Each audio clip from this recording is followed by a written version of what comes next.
Last time we spoke about the Japanese encirclement of Nanjing.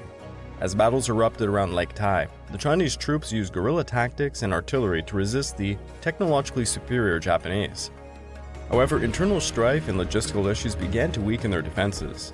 On December the 1st, Japan's Central China Area Army was ordered to assault Nanjing, and despite heavy resistance, the Japanese forces swiftly captured key towns along the way.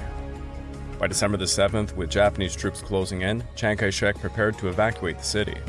Anxiety and fear gripped the city as civilians witnessed horrific atrocities in the countryside, where Japanese soldiers unleashed violence against unarmed populations. The defense of Nanjing became symbolic of Chinese perseverance against oppression. As the city faced inevitable destruction, hope rested on the courage of its defenders and the belief that they could rally against the relentless tide of the assault, knowing their plight was drawing the world's attention amidst a brutal conflict. This episode is Enemy at the Gates of Nanjing.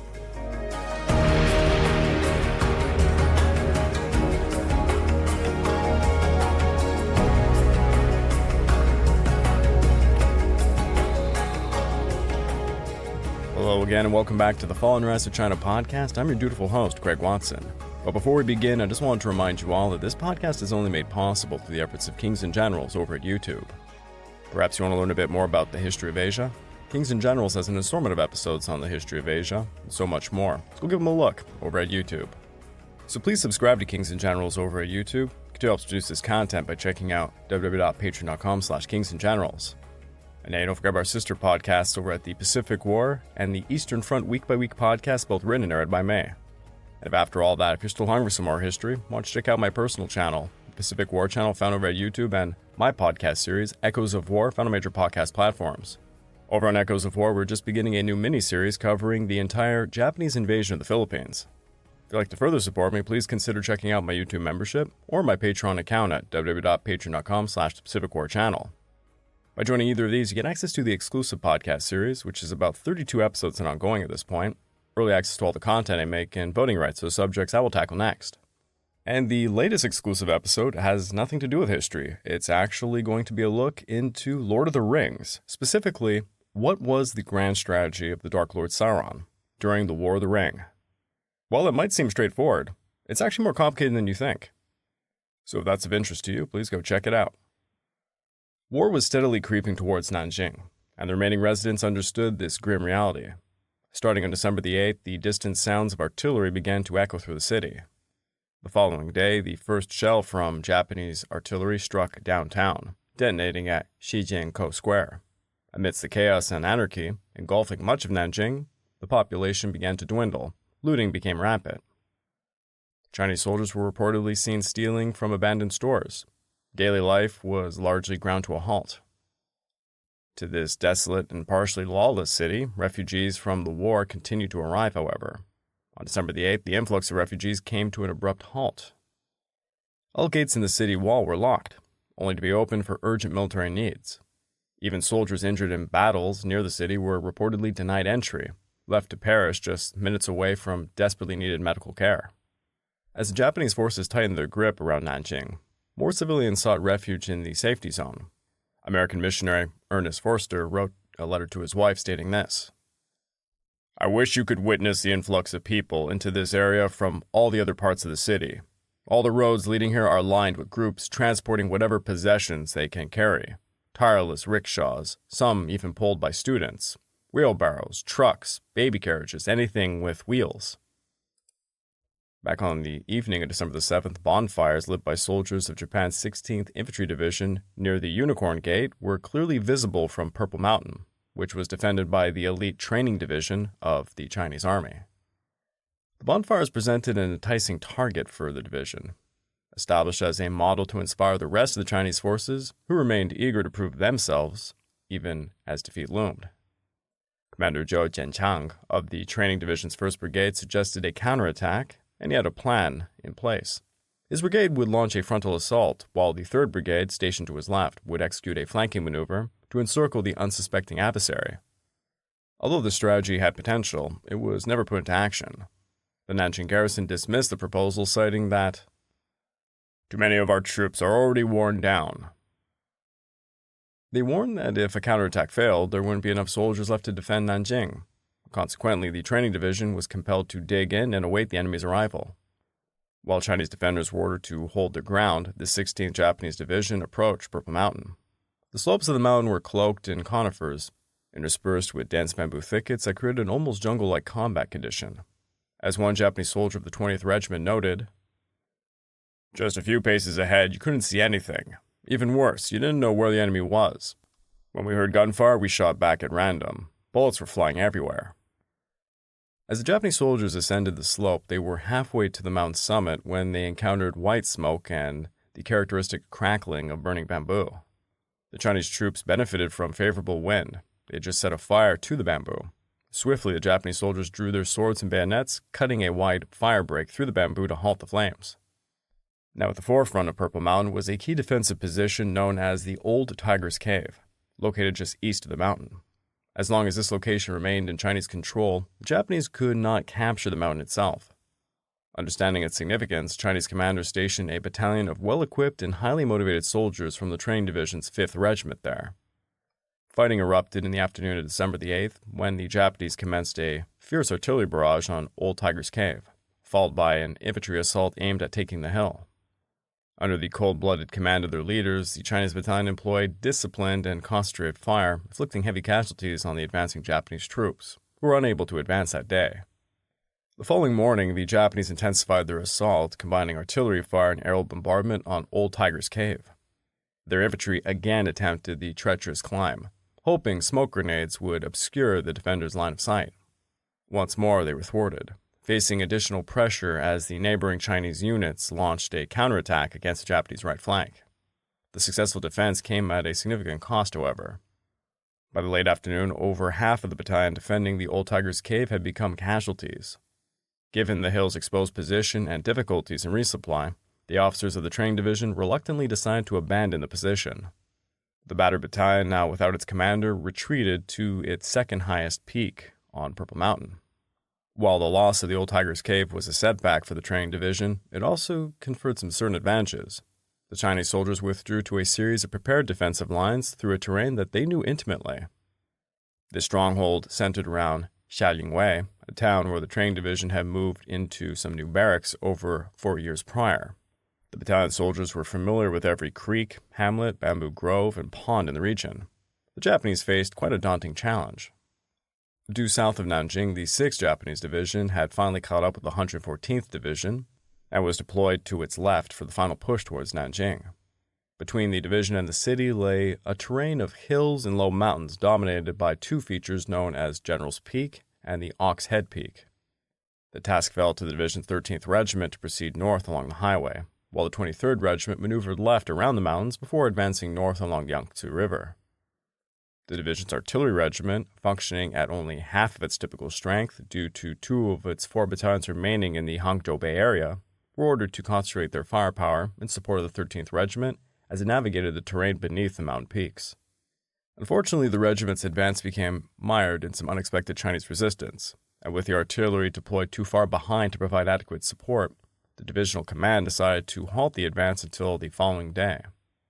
Under the cover of darkness, the artillery units were repositioned closer to the front, and the artillery commanders established their command on a hill nearby.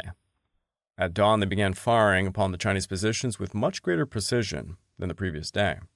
Meanwhile, a column of tankettes rolled down the road between General's Peak and Ox Head Peak in support of the 13th Regiment. The first tank in the column came under immediate attack from some hidden mountain guns. The enemy scored several hits on the tank, forcing the driver to crawl out of the burning vehicle. The driver's pants were engulfed in flames, and as men attempted to extinguish the fire, a machine gun fire ripped into the driver's chest, killing him instantly. The second vehicle also came under fire from shells and burst into flames. The commander and his driver attempted to escape the turret, but they were trapped when another shell hit, engulfing them in flames. Unaware of the unfolding disaster, the column continued its advance, and 2 more tankettes were destroyed. This minor skirmish proved very costly, resulting in the loss of 4 vehicles and 7 men. Despite the heavy losses, the coordinated operations involved infantry, armored vehicles, and artillery, which would gradually succeed in dislodging the Chinese from their positions. By nightfall on December the 9th, the 1st Japanese soldiers arrived in the town of Tinxichao, just south of Nanjing. Meanwhile, the 23rd Regiment continued its advance north along the routes west of the mountain range. This maneuver required the regiment to abandon the relatively solid road it had used thus far, opting instead for primitive trails ill-suited for wheeled transport. The major drawback of this shift was the slow transportation of artillery. The consequences became evident when one of the regiment's battalions was ordered to dislodge enemy positions on a low peak known as Hill 154, situated astride the main routes of advance. With no artillery support available, half the battalion's strength, 2 companies would have to remain in the rear to safeguard their artillery pieces as they were being repositioned. The battalion ordered the remaining 2 infantry companies to mount an assault on Hill 154, and in place of artillery, they were instructed to utilize small-caliber knee mortars. As the Japanese forces advanced on Hill 154, the Chinese defenders opened fire with everything at their disposal, heavy and light machine guns, rifles, and mortars. The Japanese were quickly pinned down, moving slowly towards the summit under the cover of fire from their own knee mortars. A breakthrough occurred when a Japanese light machine gun crew spotted a large group of Chinese soldiers repositioning on a hill. A sustained burst of fire from their weapon struck true, sending dead and wounded Chinese soldiers tumbling down the slope. Seizing the opportunity, the Japanese platoon commander sprang to his feet and charged up the hill, followed closely by the machine gunner, with the rest of the platoon trailing 10 to 20 yards behind. As they advanced, they encountered 4 Chinese soldiers raising their rifles to shoot. The Japanese machine gunner was quicker, firing from the hip and killing all 4 in an instant. The remainder of the skirmish descended into chaos. The Japanese soldiers captured the hill and they took aim, firing carefully and lethally at the backs of the defeated Chinese as they fled northward. Other Japanese troops swept through the trenches with fixed bayonets, mercilessly killing all Chinese soldiers present, those who were injured, those who attempted to surrender, and even those feigning death. As Japan's 10th Army advanced on Nanjing from the south, the Shanghai Expeditionary Force was making its way from the east. The tactical situation was quite fluid, fast-changing, and unpredictable, with Japanese spearheads penetrating deep into Chinese-held territory, often bypassing large enemy troop formations that would then courageously launch counterattacks from the rear. On December the 8th, the 16th Division was advancing into some mountainous terrain north of Jurong when their vanguard ran into an ambush. 20 Japanese soldiers were having lunch over a 300-foot hilltop position when suddenly one Captain Akio Junzo heard his comrade shout, "Thousands of enemy are coming up from behind. They're heading right towards you." Rushing outside, Akio witnessed what appeared to be a wall of Chinese soldiers marching down the valley from the rear. He dashed to the next building, bursting through the door to find his soldiers preparing lunch, and he shouted at them, "The enemy is here. Come with me." The soldiers dropped their cooking utensils, grabbed their rifles, and they followed Akio up the hillside behind the farm buildings. Initially, the fighting seemed quite evenly matched. However, the Japanese quickly brought up their 2 heavy machine guns, set up to just 50 yards apart. Firing at a rate of 500 rounds per minute, they caught the Chinese troops in devastating crossfire. 9 light machine guns soon joined the fray. Within moments, the cohesion of the Chinese formation completely collapsed, as some soldiers broke ranks and they began to retreat. Akio's men eagerly pursued them with fixed bayonets. A young and aggressive officer led the charge, wildly swinging his sword until it snapped in 2. Akio watched with satisfaction. This was the kind of warfare that he and his men had actually trained for tirelessly, month after month. They executed their tactics with precision. However, his attention soon shifted to a hill across the valley where he had previously posted an observation squad.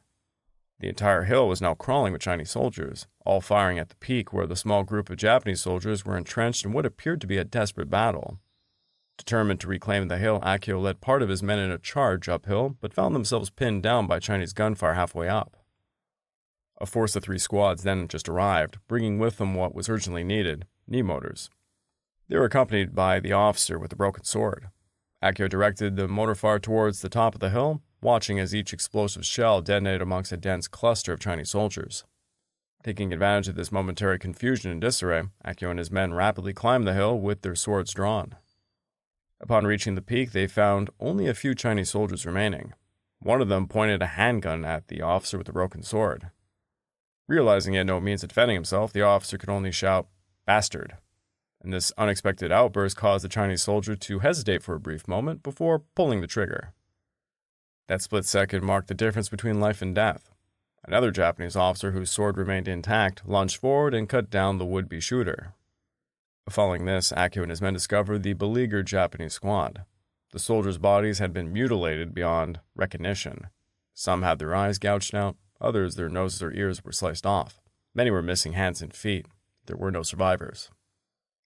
In the early hours of December the 9th, just before dawn, advanced units of the Japanese Army's 36th Regiment, consisting of infantry and light tanks, encountered some fierce resistance from a battalion of Chinese training division troops stationed at Hongmaoshan Hill, located southeast of Nanjing city wall. A prolonged exchange of fire ensued, forcing the Chinese defenders to withdraw after sustaining some heavy casualties. The Japanese, eager to capitalize on their advantage, followed them very closely. As the first light of dawn cut the horizon, they faced the imposing silhouette of Nanjing's city walls, which appeared more like a natural formation than a man-made structure. Despite their exhaustion, the soldiers erupted in a victorious cry of Banzai, and they advanced energetically towards an enormous gate in the wall. This was, of course, the Men, or the Gate of Enlightenment. The Chinese defenders rained fire upon them, and artillery on the Japanese columns. At that time, the gates remained shut. The moat surrounding the city was about 500 feet wide and up to 15 feet deep, while the city wall towered 40 feet high. The approach to the gate was obstructed by an anti-tank ditch and 5 rows of Spanish riders, these being portable wooden frames wrapped in barbed wire. Along the road from the gate to the moat, additional rows of barbed wire further fortified the defenses. 2 mountain guns hastily transported through the rugged terrain during the 36th Regiment's rapid advance to Nanjing were positioned at the Anti-Aircraft Academy, and they commenced firing directly upon the gate. While they succeeded in damaging the heavily wooden doors, it quickly became apparent that the gate had been reinforced from behind with solid beams and densely packed sandbags, so robust that, one Japanese soldier pointed out, even a row of ants wouldn't be able to make it through. Shelling alone would not suffice to break through the defenses, prompting a call for engineers to venture into the open, exposed to enemy fire from atop the wall, to attempt clearing the obstacles and detonate some explosives at the base of the gate. While the comrades provided cover fire to keep the defenders suppressed, the engineers maneuvered past the Spanish riders to plant their explosives at the foot of the gates. An ear-splitting explosion shattered the morning air, but when the dust settled, the gate remained largely intact. To the Japanese attackers, the Chinese defenders appeared firmly entrenched. However, the reality was that they were nearing a breaking point.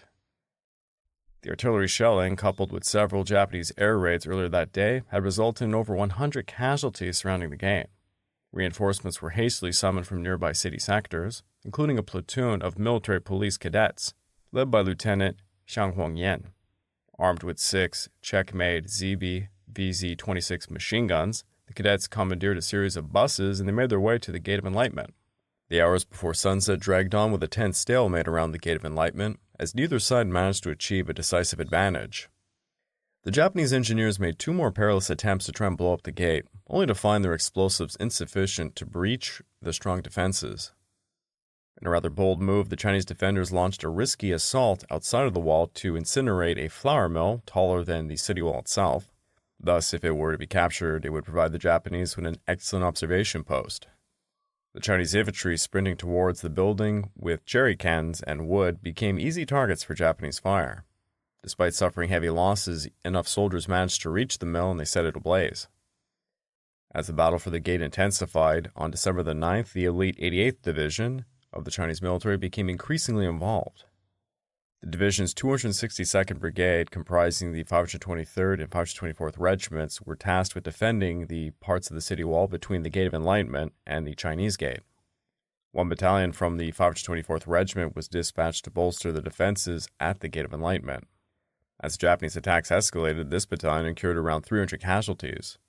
One notable instance saw 17 surviving members of the company withdraw from the battlefield, led by a platoon commander, after both the company commander and his deputy had been killed.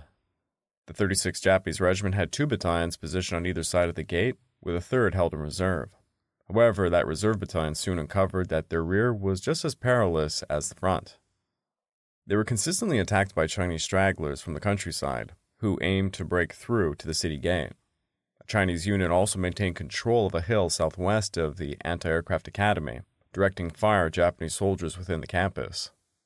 This ongoing threat from the Chinese stragglers made it extremely challenging for the forward regimental positions to communicate with the brigade headquarters at Chiwang Bridge farther behind. Several messengers would actually lose their lives trying. Ultimately, all communication shifted to wireless methods. On December the 9th at around noon, a solitary Japanese bomber appeared over Nanjing, but rather than its usual payload of bombs, it carried leaflets. Signed by General Matsue, the leaflets boldly declared the futility of resistance for the Chinese defenders. With Nanjing completely surrounded, the message conveyed that the Japanese had the power to bring the conflict directly to the Chinese. However, instead the leaflet urged surrender.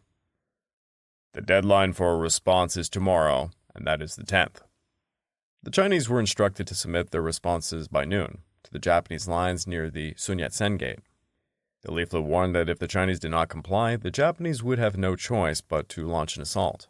The tone was stern and intimidating. The Japanese army shall show no mercy towards those who offer resistance, treating them with extreme severity, but shall harm neither innocent civilians nor Chinese military personnel who manifest no hostility. It also emphasized the dire consequences that awaited anyone who did not lay down their arms. In response, the Chinese general, Tong Chongju, reiterated his order for all troops under his command to fight to the last drop of blood. At around noon on December the 10th, a lone car approached Nanjing city wall along the road from Jurong.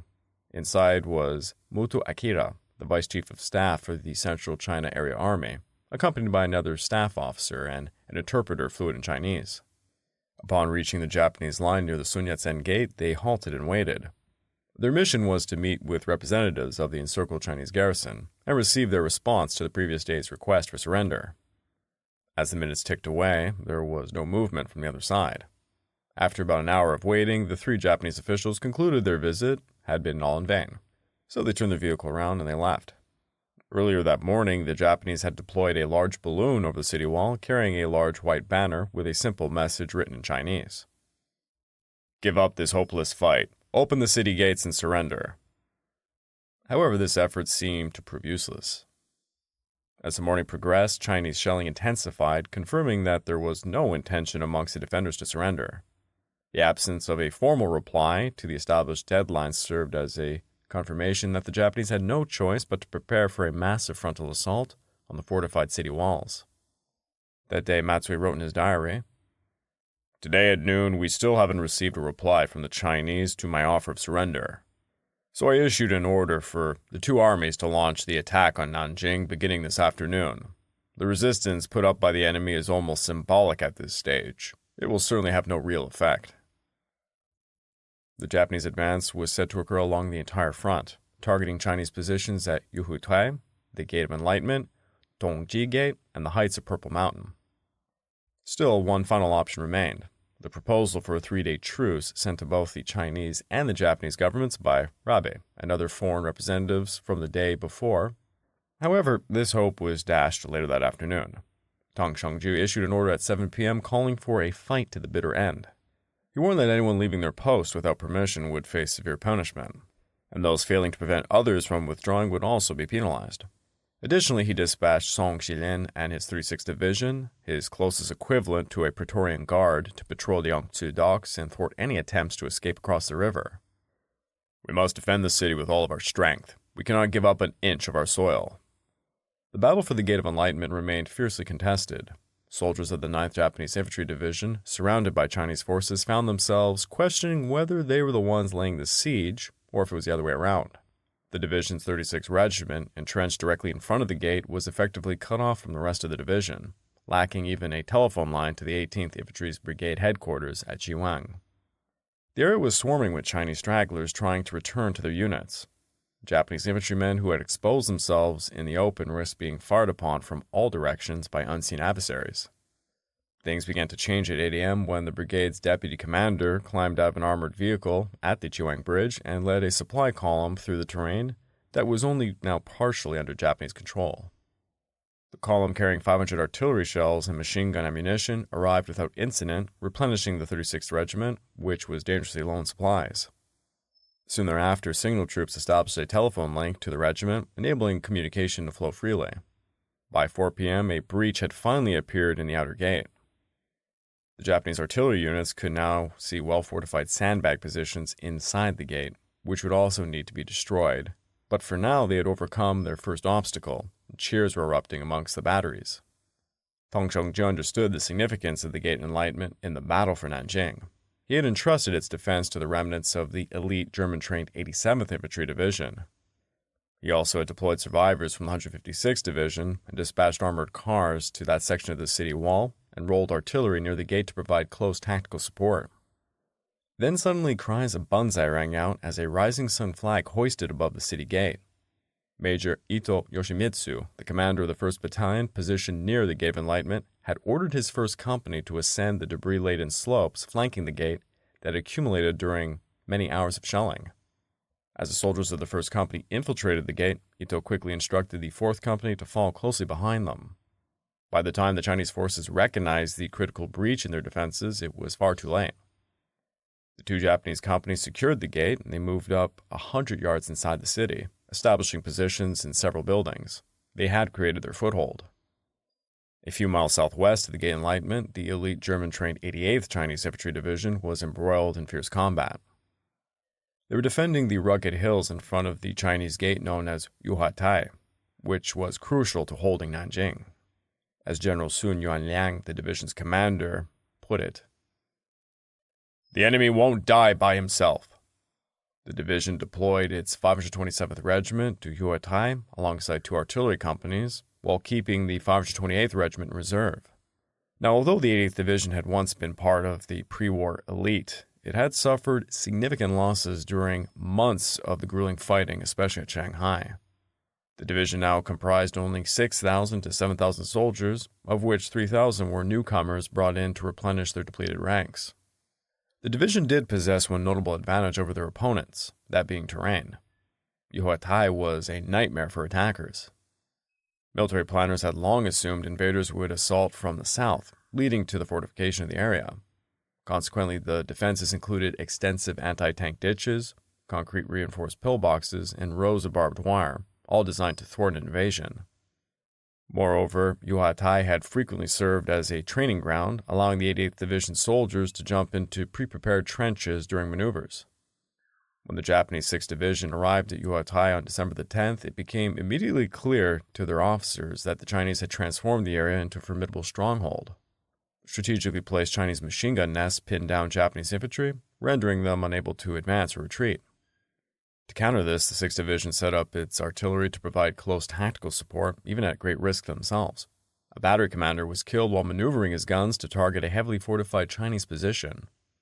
Despite the added firepower, the Japanese forces advanced slowly through the hilly landscape and sustained heavy casualties. They faced repeated obstacles from barbed wire barricades, which could only be dismantled by soldiers exposing themselves to pinpoint enemy fire. The Chinese defenders often fought to the last man. One Japanese officer noted that a pillbox had been locked from the outside, leaving the soldiers inside with no chance to escape. The experience of a company from the 6th Division's 23rd Regiment was typical. They found themselves pinned down in an anti-tank ditch, barely able to move. At the slightest motion, a vigilant Chinese machine gunner from a pillbox about 50 yards away unleashed carefully aimed bursts of fire. Gradually, however, Japanese shelling began to weaken the Chinese positions, prompting the defenders to retreat one by one, even forcing the machine gunner to withdraw. When the Japanese troops finally emerged from cover, they spotted the fleeing gunner in the distance. Eager for revenge, they fired at him as he crossed a low ridge. He initially collapsed, only to rise again and continue fleeing. This cat-and-mouse chase occurred several times, and the Japanese soldiers couldn't tell whether they actually hit him or not. Later that day, as they advanced further, they discovered him dead, still clutching his machine gun. The 6th Division faced the familiar issue of advancing too rapidly and bypassing Chinese units that still posed a threat to their rear. A 1,600-foot hill in the path of the 47th Regiment remained occupied by Chinese soldiers, who continued firing into the backs of the advancing Japanese troops. The Japanese forces managed to take the hill in the evening of December the 10th, and they held it throughout the night despite repeated Chinese counterattacks. On the Chinese side, the 88th Division's 527th Regiment was engaged in a particularly heavy fight, but unlike their Japanese counterparts, they struggled with inadequate artillery support. Reluctant to risk valuable material, a concern that was rarely matched by a similar regard for personnel, Chinese commanders had positioned their artillery behind a low hill for protection against direct Japanese fire. However, this placement also meant that they had no clear view of the enemy. Equipment lost in battle could not be replaced, but men was another case. By the evening, the battle for the Gate of Enlightenment was reaching a critical point. Chinese commanders deployed every available unit to close the gap in their defenses created by the Japanese 36th Infantry Regiment, which had managed to establish a tenuous foothold near the gate. The pressure was immense, as there was no doubt that dire consequences awaited if the gate was lost. By midnight, a squad of southern Chinese soldiers from the 156th Division devised a ruthless plan to eliminate the remaining Japanese defenders. They intended to burn them out. Climbing the wall overlooking the Japanese positions with timber and cans of gasoline, they dropped burning logs onto the Japanese troops below them at about 1 a.m., trapping them under heavy, flaming debris and inflicting devastating injuries. This rather cruel assault may have been driven by revenge, as many in the 156th Division had witnessed their comrades burned alive at the hilltop outside Nanjing just a few days earlier. By the morning, the fight for the Gate of Enlightenment devolved into a stalemate. Nanjing was now facing a brutal siege. I would like to take this time to remind all of you that this podcast is only made possible through the efforts of Kings and Generals over at YouTube. Please go subscribe to Kings and Generals over at YouTube and continue to produce this content by checking out www.patreon.com/kingsandgenerals. And hey, don't forget about our sister podcasts over at the Eastern Front and Pacific War Week by Week podcast, both written and narrated by me. And if after all that, if you're still hungry for some more history, why don't you check out my personal channel, the Pacific War channel found over at YouTube, and Echoes of War found on major podcast platforms. If you're looking to further support me, please consider checking out my YouTube membership or my Patreon account at www.patreon.com/thepacificwarchannel. By joining either of these, you get access to the exclusive podcast series, early access to all the content I make, and voting rights for the subjects I will tackle next. General Tong Zhengzhu led a defiant defense of Nanjing, and despite all of the despair, civilians fortified the city, aware that its fall could shatter Chiang Kai-shek's government. Early December, the Japanese were gradually surrounding the capital. Assaults were made against her walls, and now it seemed the capital was about to face a very brutal siege.